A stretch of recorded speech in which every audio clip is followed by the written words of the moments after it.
नमस्कार। Desert storm से मैं विमल शर्मा। डेजर्ट स्टॉर्म लेकर आ रहा है एक नई पेशकश, कहीं अनकहीं। ये कार्यक्रम जैसलमेर की महिलाओं के लिए प्रसारित किया जा रहा है। इस कार्यक्रम में महिलाओं द्वारा कहीं अनकहीं के माध्यम से अपनी बात, महिलाओं के सशक्तिकरण के लिए अपनी बात रखेंगी, अपने जीवन की अनछुए पहलुओं को चर्चा करेगी। इनसे चर्चा करेगी हमारी एंकर योगिता सोनी, और हर रविवार को ये दोपहर 2:30 बजे के लगभग प्रसारित किया जाएगा। इसे देखना ना भूलें। धूप में निकलो, घटाओं में नहा कर देखो, जिंदगी क्या है किताबों को हटा कर देखो। नमस्कार, मैं हूं योगिता सोनी और आप देख रहे हैं डेजर्ट स्टॉर्म न्यूज़ का कार्यक्रम कहीं अनकहीं। चलिए मिलते हैं हमारी आज की मेहमान से, शोभा पवार, जो भी ट्रेजरी में अकाउंटर का काम करती हैं। नमस्कार शोभा जी। नमस्कार योगिता जी। बहुत बहुत स्वागत है आपका। Thank you. आपका और इस चैनल डेजर्ट स्टॉर्म का बहुत बहुत धन्यवाद कि मुझे आपने यहाँ आमंत्रित किया। आप अभी ट्रेजरी में एज अ काउंटर वर्क कर रही हैं। किस तरह है आपका काम, उसके बारे में कुछ बताएं। देखिए, ट्रेजरी जो कोषालय है वो पूरे ज़िले में एक कोष कार्यालय है, जहाँ पे ऑनलाइन प्रोसेस के थ्रू जितने भी यहाँ सरकारी ऑफिसेज हैं उनके जितने भी पेमेंट्स होते हैं वो ऑनलाइन बन के प्रोसेस हमारे पास आते हैं ऑनलाइन, और हम उन्हें एज़ पर रूल चेक करके आगे पास करते हैं, या रिजेक्ट जैसा भी सिचुएशन रहती है वैसे करके आगे पेमेंट करते हैं उनको ट्रेजरी में। कितना समय हो गया आपको इस जॉब में? मुझे लगभग 7 साल हो गए। ट्रेजरी में तो मेरे को 4 साल हो गए। पहले मैं तहसील कार्यालय में थी। मेरे को जॉब को 7 साल हो गए लगभग। अमूमन जब भी हम जॉब की बात करते हैं, स्पेशली हम लेडीज़, तो टीचिंग फील्ड सबसे हमें सेफ, सिक्योर और मतलब कहते हैं कि पसंदीदा सबका यही होता है। तो आपका इस जॉब की तरफ रुझान कैसे हो गया? बिल्कुल, एक हमारे समाज में भी देखे तो लेडीज़ के लिए सबका एक ही वही रहता है कि हाँ टीचर है, अकाउंटर सुनते हैं तो ये कौन सी जॉब है। लेडीज़ भी यही सोचती है कि टीचर बन जाए, टीचिंग लाइन में जाना है। ठीक है, पर वही है कि मेरे को पर्सनली टीचिंग वाला मतलब इंटरेस्टिंग नहीं लगता था। मेरे को यूँ लगता मेरे को कुछ इंटरेस्टिंग करना है। और बाकी तो जब छोटे थे, स्कूल पढ़ते थे, तब मन में काफ़ी ये विचार आते थे कि मुझे फैशन डिज़ाइनिंग करनी थी। पर क्योंकि हम जॉइंट फैमिली में रहते हैं और जब हम पढ़ते थे उस टाइम इतनी सुविधाएं नहीं थी कि हमें लड़कियों को बाहर भेजते, और यहाँ वो सुविधाएं थी नहीं। तो जो थी पढ़ाई वो यहाँ की, हम 12th किया, उसके बाद BSc किया, फिर MSc किया। और MSc भी मेरे को केमिस्ट्री में इतनी रुचि नहीं थी, पर क्योंकि और ऑप्शन नहीं था और पढ़ना तो था, तो MSc की मैंने ऑर्गेनिक केमिस्ट्री में जी। और उसके बाद फिर मैंने B.Ed की, B.Ed हो गई। अब उसके बाद तो आपका ट्रैक बिल्कुल अलग जा रहा है। आप तो BSc कर रही हैं, MSc कर रही हैं, आप B.Ed कर रही हैं, और कहाँ अभी आपकी जो जॉब है वो अकाउंटर की है। साइंस और कॉमर्स का तो कोई कॉम्बिनेशन ही नहीं बैठता है। फिर इस तरफ कैसे रुझान हो गया? यही कि जैसे ये सब कर लिया, उसके बाद B.Ed के बाद अब आगे तो पढ़ाई में तो कुछ है नहीं। और मैं बिजनेस फैमिली से बिलोंग करती हूँ, तो वहाँ कंपटीशन एग्ज़ाम और इसकी ABCD नहीं पता थी उस टाइम कि क्या होते हैं, पेपर देना है, किस कंपटीशन, कौन से फॉर्म निकल रहे हैं, इसको भरना। तो बस ऐसे घर पे बैठे थे। तब कहते हैं लाइफ में एक टर्निंग पॉइंट आया, तो किसी कोचिंग क्लासेस के बारे में पता चला, तो कि जूनियर अकाउंटेंट की भर्ती है, ऐसे ऐसा है कुछ। तो सोचा चलो घर पे बैठे इससे अच्छा ज्वाइन कर लेते हैं कोचिंग, पढ़ाई से टच में रहेंगे। तो उस टाइम 2 महीने में एग्ज़ाम होने वाला था। तब ये तो वैसे भी नहीं सोचा था कि हो जाएगा सिलेक्शन, और ट्राई था कि चलो पढ़ाई से टच में रहेंगे। और अकाउंटिंग सुनते तो पहले भी हो गया कि मैं साइंस बैकग्राउंड से हूँ और वो अकाउंटिंग है, तो गए, शुरू किया। फिर धीरे धीरे जैसे हमारा सरकारी में है कि वो एग्ज़ाम आगे घिसकते गए, तो बस वो कोचिंग क्लासेस स्टार्ट रही। हमारे गुरुजी थे JP व्यास सर, और उन्होंने फ्री क्लासेस चलाई थी, सबसे बड़ी बात उस टाइम। तो काफ़ी बच्चे वहाँ पे आए, हमने शुरू किया एग्ज़ाम। लगभग 1.5 साल तक कोचिंग क्लासेस चली, हमने रेगुलर किया।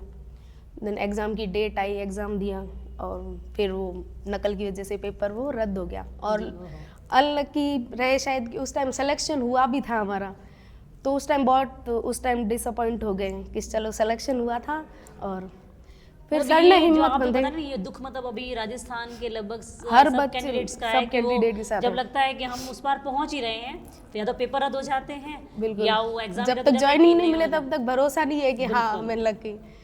फिर सर ने हिम्मत बंधाई कि चलो अब जो हमने शुरू किया है वो बीच में छोड़ तो नहीं सकते, चलो क्या ना, मैं तुम्हारा साथ देता हूँ, चलते हैं अपन।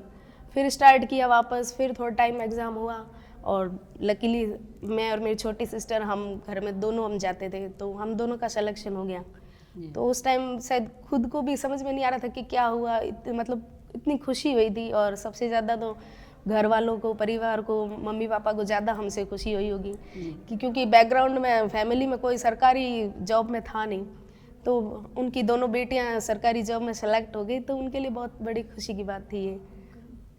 आपने हमारे व्यूवर्स को भी एक अच्छी चीज़ बताई है कि साइंस वाले ये ना सोचे कि वो अकाउंटर का वर्क नहीं कर सकते हैं, उसमें अप्लाई नहीं कर सकते कोई भी काम ऐसा नहीं है कि अपन ठान लो तो कुछ भी कर सकते हो आप। और मैं मेरा पर्सनली बताऊँ, मैं एक एवरेज स्टूडेंट रही हूँ, मैं कोई ज़्यादा इंटेलिजेंट नहीं रही थी, 60-65% वाली लड़की हूँ।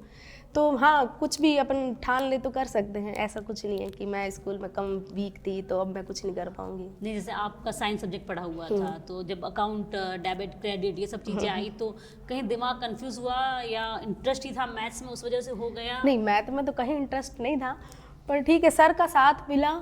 और मेरी छोटी सिस्टर अकाउंट उसके एमकॉम किया हुआ था, तो वो इंटेलिजेंट थी मुझसे ज़्यादा, तो उसने भी सपोर्ट किया। तो कोई प्रॉब्लम आती थी सर से, या और भी सर थे हमारे कोचिंग क्लासेस में जुड़े जिन्होंने सबने अपनी फ्री सेवाएं दी थी, तो उन सब ने काफ़ी लोगों की ज़िंदगी सुधारी। अब आज काफ़ी लोग सरकारी जॉब में हैं हमारी क्लासेस से। जैसे एक अच्छी चीज़ ये भी है कि जैसे कई बार ना हम लोगों को पता नहीं होता है कि और भी कई वैरायटीज़ के फॉर्म्स निकल रहे हैं, एग्ज़ाम हैं। जैसे आपने ही कहा कि आपके साइंस किया होता है, तो आप लोगों का साइंस करने वालों को क्या इमेज किया जाता है कि in future he become doctor या सी बिकम डॉक्टर, तो या एमएससी किया है तो नेट करना है या वही करना। तो आपने एक अलग ट्रैक भी बताया, या कुछ ऐसी जॉब्स होती हैं, जैसे आपसे पहले जो हमारी गेस्ट थी तो वो आयुर्वेद से थी, तो डॉक्टरी में हम क्या सोचते हैं कि हम एलोपैथिक डॉक्टर को इमेज करते हैं, आयुर्वेदिक डॉक्टर को भी हम इमेज नहीं करते, क्योंकि हमारा वहाँ तक सोच जाती नहीं है। तो ये भी एक अच्छी चीज़ होती है कि हमारे पास कई ऑप्शन होते हैं और अधिकतर में उनकी जानकारी नहीं होती। बिल्कुल बिल्कुल। चलिए फिर से आपके जॉब पर आते हैं। जैसे आपने 7 साल पहले अपना ये जॉब स्टार्ट किया, आपको वहाँ जॉब मिली, तो क्या रहा स्टार्टिंग का स्ट्रगल, अपने आप को इस्टेब्लिश करना एज अ लेडी, कैसा रहा? वो है, शुरू में जब 2017 में मैंने ज्वाइन किया जुलाई में, तब ऑफिस गए तो उस टाइम कह रही हूँ ना, जैसे बिजनेस फैमिली से थी तो कभी सरकारी कागज़ या इसके बारे में जीरो नॉलेज था कि क्या होता है। तो धीरे धीरे सबको देखा, सबको परखा कि क्या है, धीरे धीरे सीखे।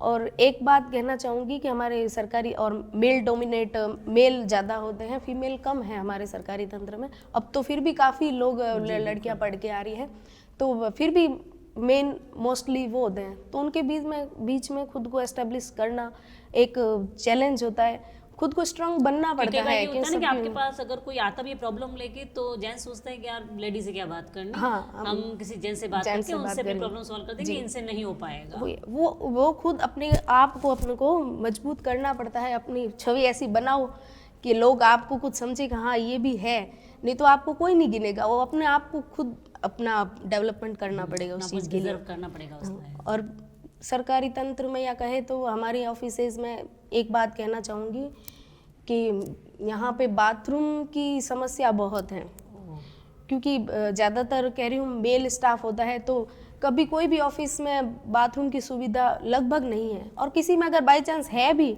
तो वो नाम मात्र की है, पानी की सुविधा नहीं है। तो इस चीज़ में जैसे 9:30 से 6 बजे तक एक लेडीज़ का वर्क करना ना बहुत मुश्किल हो जाता है। और ये चीज़ें अभी तक किसी ने शायद सोचते भी नहीं है वो इस बारे में कि उनको भी प्रॉब्लम आ सकती है, लेडीज़ कहाँ पे जाए 9:30 से 6 बजे तक। और उसमें भी कहेंगे जैसे पीरियड्स के दिनों में हमें बहुत ज़्यादा प्रॉब्लम हो जाती है। बहुत ही मतलब एक संवेदनशील मुद्दे पे, बिल्कुल, इस पे शायद कोई बात करना नहीं चाहता है। हम लेडीज खुद ही पीछे हो जाती है इस बारे में। हाँ, हम पर्दे के पीछे बात कर देते हैं, पर ऑन कैमरा पर्दे के आगे आके शायद अभी भी काफ़ी झिझक महसूस होती है लड़कियों में कि लड़कों के सामने आप बात नहीं कर सकते। और तो इतने मेल डोमिनेट स्टाफ में तो हम अपनी समस्याएं कैसे रखें, इस बारे में शायद इसके कोई प्रति तो बहुत या बड़ी तो समस्या है। सरकार का बहुत मतलब होना चाहिए कि वो इस चीज की तरफ ये ध्यान भी दे। कागजी तौर पे तो सब चीज़ें होती है, पर धरातल स्तर पे शायद कभी इम्प्लीमेंट नहीं होता इन चीज़ों का, तो ये बहुत बड़ी समस्या है हाँ हमारे सरकारी। इसके बारे में कभी किसी से बात करने की या अपनी आवाज़ उठाने की कोशिश की कि नहीं ये चीज़ में प्रॉब्लम सॉल्व होनी चाहिए इस पे? बिल्कुल बात करते हैं तो सब वो हाँ हाँ करके, और दूसरी चीज़ एक सरकारी में जो काम होता है वो कागजी कार्रवाई इतनी हो जाती है कि वो करना ही पॉसिबल नहीं हो पाता। शुरू हो जाता है पर कागजों में खत्म हो बिल्कुल जाता है। बिल्कुल, और धरातल स्तर पे ये चीज़ है ही नहीं, तो वो सरवाइव करना एक बहुत बड़ा चैलेंज होता है लेडीज़ के लिए। नहीं, हाँ, मुद्दे उठाना भी तो एक बहुत बड़ी बात होती है, उसके बाद उनका हल तभी निकलेगा जब हम कोई मुद्दा दूसरी उठाएंगे, बात समस्या के कोई बारे में बात करेंगे। बोलती ही नहीं है, लेडीज ही नहीं बोलती इस चीज़ के बारे में। चलो वो कोई रास्ता ढूंढ ले, घर चले जाएंगे या कहीं इधर उधर ऑफिसेज में होगा, तो वो काफ़ी ऑफिसेज ऐसे हैं जिसमें है ही नहीं अभी तक वॉशरूम की सुविधा है, और दूसरी बात है तो भी ऐसे हैं कि आप उनको यूज़ के लायक नहीं है वो, तो हमें काफ़ी प्रॉब्लम्स हो सकती है, अनहाइजीन होते हैं इतने। बिल्कुल बिल्कुल, बहुत ही आपने संवेदनशील मुद्दे पे बात की है और आवाज़ उठानी भी बहुत ज़रूरी है। बिल्कुल। और इस पे जब तक हम खुद बात नहीं करेंगे तब तक इस समस्या का समाधान जी। नहीं निकल सकता है। अभी आप समाज में महिलाओं की स्थिति किस तरह से देखती हैं, शिक्षा के क्षेत्र में या जिस तरह से आप अभी नौकरी में हैं उस क्षेत्र में? हमारे समाज में तो अभी लड़कियों की स्थिति अभी भी धरातल स्तर पे देखें तो काफ़ी लड़कियां ऐसी हैं जो खुद भी नहीं पढ़ना चाहती, क्योंकि वो अपने बैकग्राउंड में कहते हैं कुएं के मेंढक, वो अपने ऐसे घिरे हुए हैं कि उनको लगता है पढ़ाई का कोई मतलब नहीं है। हाँ, काफ़ी लोग लड़कियां आगे आ रही है, पहले से तो काफ़ी स्तर सुधर चुका है। 60% मान सकते हो जो आगे आ रही है, 40% अभी भी है, और वो घर का माहौल ही ऐसा है, उनकी जो लेडीज है घर में वही कहती है क्यों पढ़ाई, इनको कौन सी नौकरी करनी है, अरे हाँ आगे जाके ये तो करना नौकरी के लिए। अरे बात पढ़ाई खाली नौकरी के लिए थोड़ी होती है, पढ़ाई होती है अपना खुद का सेल्फ डेवलपमेंट करने के लिए, आपके विचार मॉडर्न करने। मॉडर्निटी ये नहीं है कि आपने जीन्स पहन ली या वेस्टर्न कपड़े पहने, मॉडर्निटी आपके विचारों में होनी चाहिए। वो खाली पढ़ाई आपकी नौकरी के लिए इम्पोर्टेंट नहीं है, वो आपके विचार चेंज कीजिए। आप जब एक लड़की पढ़ेगी तो कहते एक आदमी को जब पढ़ाते हैं तो एक आदमी पढ़ता है, और इस लड़की को पढ़ाते हैं तो पूरी जनरेशन को आप पढ़ा रहे होते हो, तो हमें हाँ बिल्कुल जी। बहुत बहुत ही अच्छी आपकी सोच है। और चलिए हमारे चैनल के थ्रू आप हमारे व्यूवर्स को क्या मैसेज देना चाहेंगी? व्यूवर्स को यही मैसेज है स्पेशली बेटियों को कि आप पढ़िए, अपनी मंजिल तक पहुंचिए, और राह में काफ़ी बाधाएं आती हैं, लोग भी काफ़ी मिलेंगे आसपास जो आपका लेग पुल करेंगे पीछे, पर आप अपने लक्ष्य की तरफ बढ़ते जाइए, उनको बिल्कुल ध्यान मत दीजिए। मैंने कोई वीडियो देखा था, कोई सुप्रीम कोर्ट के जज ने कहा है कि ज़िंदगी को जीना आसान होता नहीं है, ज़िंदगी को जीना आसान होता नहीं है, उसको आसान बनाना पड़ता है। और वो कैसे बनाएंगे? बहुत थोड़ा सब्र करके, थोड़ा बर्दाश्त करके, और बहुत कुछ नज़रअंदाज करके। तो नेगेटिविटी को नज़रअंदाज कीजिए और सब्र करिए और अपने लक्ष्य की ओर बढ़ते जाइए। जी बहुत बहुत धन्यवाद आपका शोभा जी।